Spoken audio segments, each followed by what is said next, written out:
سلام سلام البنات، واش راكم؟ ان شاء الله تكونوا كامل بخير. في لا فيديو تاع اليوم جبت لكم موضوع مهم بزاف، بصح قبل ما نبداو كالعاده ما تنساوش ديروا لي لايك هكا باش لا فيديو يتبارطاجا ويستفادوا اكبر عدد من الناس. ديروا لي ابوني باش بالخف نلحق 100 مشترك. كل وحده دروك تهبط ودير لي اشتراك غدوه نلحقها باذن الله. وهذا ما كان، خلونا نبداو. خطرات تفوت علينا مواقف في الحياة لازم نسكتوا فيها. وعلاش؟ خاطر الكلام في بعض المواقف يقدر يطيحك في مشكل، ولا يجرحك، ولا ينقص من قيمتك، ولا حتى يجرح اللي قدامك.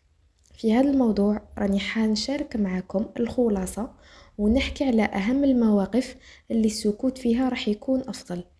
الموضوع يفيد الجميع بصح ماشي إجباري، دي منه اللي يعجبك وخلي اللي ما يعجبكش.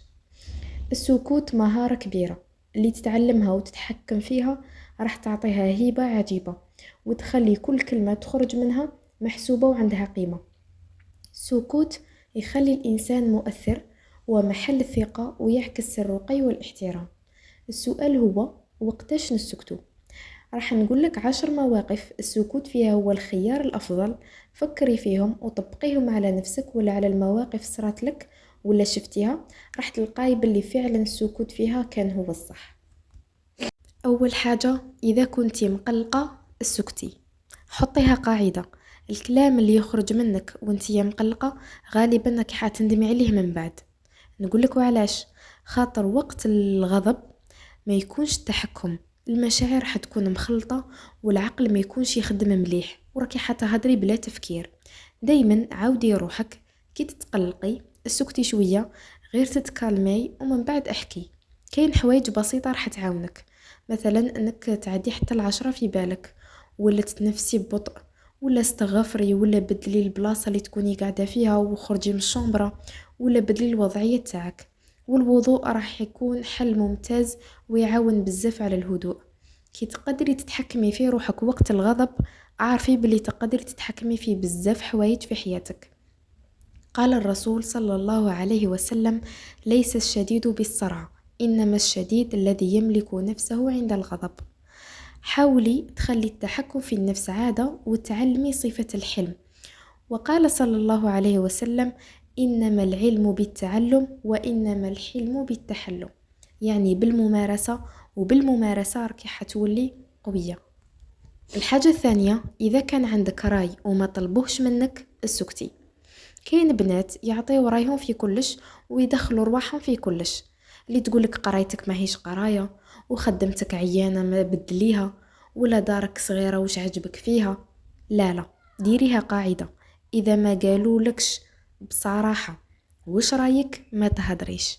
السكوت هنا راح يكون أحسن مليون مرة من كلام ماشي في بلاصتو. دايما حفظي احترامك وتحفظي الود بينك وبين الناس، ودايما خليك خفيفة عليهم. حاجة ثالثة، إذا كنتي راح تنتقدي شكل إنسان اسكتي.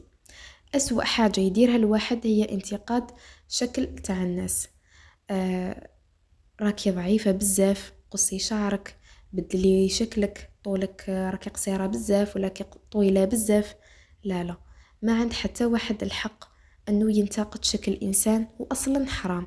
بزاف بنات تحطموا وكرهوا رواحهم بسبب هذا الكلام، وبعضهم حتى راح دار عمليات التجميل غير باش يرضي الناس. احس بكلامك قبل ما يخرج. اللي تمشي وتنتقد في الناس عادة ما عندها لا قيمة ولا حضور. الحاجة الرابعة، إذا كنت راكي رايحة تشتكي وتبيني روحك ضعيفة قدام الناس اسكتي. الشكوى للناس راهي تنقص من قدرك وتبينك إنسانة سلبية وتطفي الجاذبية اللي فيك. كل واحد عنده مشاكله، وما كان حتى واحد ناقص هم جديد. وزيد صدقيني، الناس ما مش رايحين يعاونوك، بالعكس راهم رايحين يتهربوا منك. تحبي تفرغي قلبك؟ فرغي قلبك لربي سبحانه، اسجدي واحكي كامل وش راه في قلبك وارتاحي، وخلي الناس تانيك مرتاحة. الحاجة الخامسة، إذا كنت راح تهضري على خصوصياتك الدقيقة اسكتي. علاش؟ باسكو كي حتندمي. اللي تفتح حياتها الخاصة للناس، الناس تولي تتدخل في كلش، ومن بعد تقولي علاش الناس تتدخل فيا. انتي اللي فتحتي ليهم الباب. دايما راقبي الهدرة تاعك، اذا حسيتي روحك دايره غير هدرتك تهدري غير على حياتك الخاصه، لازم تطوري روحك وتتعلمي تهدري في مواضيع واحده اخرى. الحاجه السادسه، اذا واحد قاعد يهدر وما كملش اسكتي، ما تقاطعيش الناس من فضلك. المقاطعه نقص في الذوق وتبين الانسان مستعجل ويحب يفرض روحه. خلي اللي قدامك يكمل كلامه، اسمعي مليح ومن بعد احكي. إذا قطعتيه ماهوش حين يسمع لك أصلا. طبقي هذا حتى في دارك وحتى مع الأطفال تاوعك. الحاجة السابعة، إذا كلامك فيه غيبة ونميمة اسكتي. سمعتي واش صار لفلانة؟ راكي عارفة الفضيحة تاعها واش دارت؟ السكوت هنا راح يكون بزاف خير من كلام. اللي يتبع عيوب الناس ربي راح يفضحه. قال الرسول صلى الله عليه وسلم: لا تغتابوا المسلمين ولا تتبعوا عوراتهم. راقبي لسانك وطلبي من ربي يعاونك. الحاجة الثامنة، إذا كلامك راح يفضح سر إنسان اسكتي. سر قالتولك وحدة، موقف شفتيه ولا حاجة صرات في دار تعكاش وحدة، اسكتي. الكلام هذا ما راحش يزيد لك قيمة غير يطيحك، والخبر دايما يوصل وانتي راكي حتكوني السبة. الحاجة التاسعة، إذا كان عندك أهداف ولا مشاريع تخدمي عليهم اسكتي. ما تهدريش على المخططات تاوعك قدام الناس. كاين اللي هبط لك المورال، كاين اللي يسرق لك الفكرة، وكاين اللي راح يبقى يسقسيك واش صرا. كنت سكتي من الاول راكي حترتاحي. الحاجة العاشرة، اذا كلامك ما عندوش قيمة عند الطرف الاخر اسكتي. كاين ناس غير تحب تهدر، تشتكي، تفرغ الطاقة السلبية وما تحبش حلول. في هذه الحالة السكوت راح يكون أحسن باش ما تعطيش مجال لزيادة الكلام. تصالحي دايما مع الصمت وحسبي لكلامك، ما تهدريش في حاجة ما تخصكش. ما تهدريش كلام ينقص من قدرك ولا قدر دارك ولا قدر زوجك. ما تهدريش غير باش تعمري الفراغ. ما تهدريش باش تبيني روحك الصح والناس هما الغلط. وما تهدريش وانتي تعيطي. نكتفي بهذا القدر. عمرك ما تندمي على السكوت في هذه المواقف. الندم دايما يجي من الكلام ماشي من السكوت. الصمت هو صفة الحكماء، واللي كلامه بزاف راح يغلط بزاف ومشاكله بزاف.